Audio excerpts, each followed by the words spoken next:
découvre un extrait du prochain épisode qui sort. En fait, la question que tu vas te poser, c'est pas est-ce que je dois manger des glucides, c'est comment je les intègre intelligemment. Donc comme on l'a vu, ne pas les manger seuls. Tu associes toujours les protéines, les fibres, les bons lipides. Par exemple, si tu aimes les pâtes, au lieu d'avoir un plat de pâtes entier avec que ça, tu vas plutôt avoir tes pâtes idéalement semi-complètes, complètes, voire même pâtes de légumineuses si tu aimes bien. Plus des légumes, plus par exemple du poulet et un filet d'huile d'olive.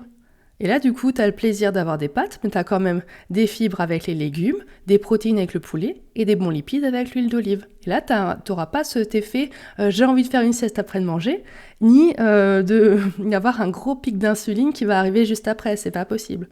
Par contre, le gros pic d'insuline arrivera si tu manges, par exemple, un énorme plat de pâtes à carbonara. Là, oui, si tu manges que ça, l'après-midi risque d'être un petit peu dur, quoi. Donc, idéalement, ne pas manger les glucides seuls. Ensuite, tu vas les adapter à ton activité. Donc, plus tu bouges, plus tu as besoin de glucides, d'énergie. Donc, si tu as une journée qui est très active, si tu as une activité physique intense, un travail intense, que tu as fait du sport, là, tu peux te permettre d'avoir plus de glucides dans ton assiette. Par contre, si tu passes ta journée qui est relativement sédentaire, tu n'auras pas besoin de consommer beaucoup de glucides. C'est à ajuster en fonction des besoins que tu as. Donc c'est de l'adaptation et pas de la restriction parce que tu en auras toujours dans ton assiette. Mais par exemple, si tu as une journée vraiment sédentaire ou tu as un travail de bureau, tu te déplaces en voiture, et là peut-être que le repas de midi, tu peux avoir juste l'équivalent de 2 cuillères à soupe de petit épeautre dans ta lunchbox par exemple.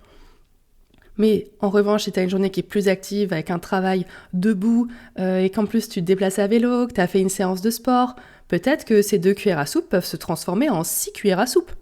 Parce que là, tu auras besoin de recharger tes batteries, tu vois. Donc, bien sûr, je te donne ça à titre indicatif, c'est à personnaliser absolument. Dans un podcast, malheureusement, je ne peux pas te donner des grammages ou des choses vraiment plus précises, mais c'est pour te dire que c'est important d'adapter la quantité de glucides à ton activité. C'est vraiment cet élément de ton assiette sur lequel tu vas pouvoir jouer. Ta portion de protéines, tu la touches pas, ok, si tu veux perdre du poids. Celle-là, elle va rester et on va même l'augmenter un peu pour te rassasier. Les légumes, on les touche pas. Ils sont là, ils sont la moitié de ton assiette ou un tiers de ton assiette, mais ils sont en grande quantité, ils sont là. En revanche, les glucides, il y en a plus ou moins en fonction de ton activité physique, ok ?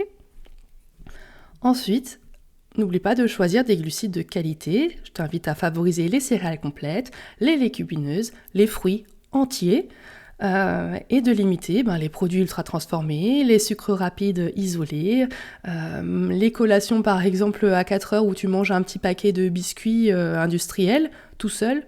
Ça, c'est pas possible. Ça, c'est pic glycémique immédiat après, quoi. Ça, c'est pur sucre, sans ralentisseur qu'on a vu, et ça n'ira pas.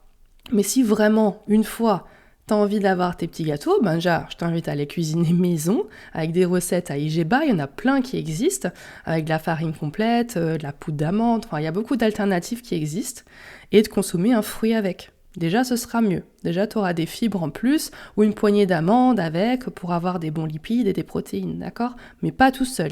Idéalement, pas tout seul. Et enfin, je t'invite à éviter les extrêmes. Donc, on ne les supprime pas totalement, mais on n'est pas en excès permanent des glucides. L'équilibre, il va se jouer dans la durée. Et c'est ça qui est important. On se retrouve mardi pour la suite de l'épisode. En attendant, n'oublie pas de t'abonner au podcast. Bye bye!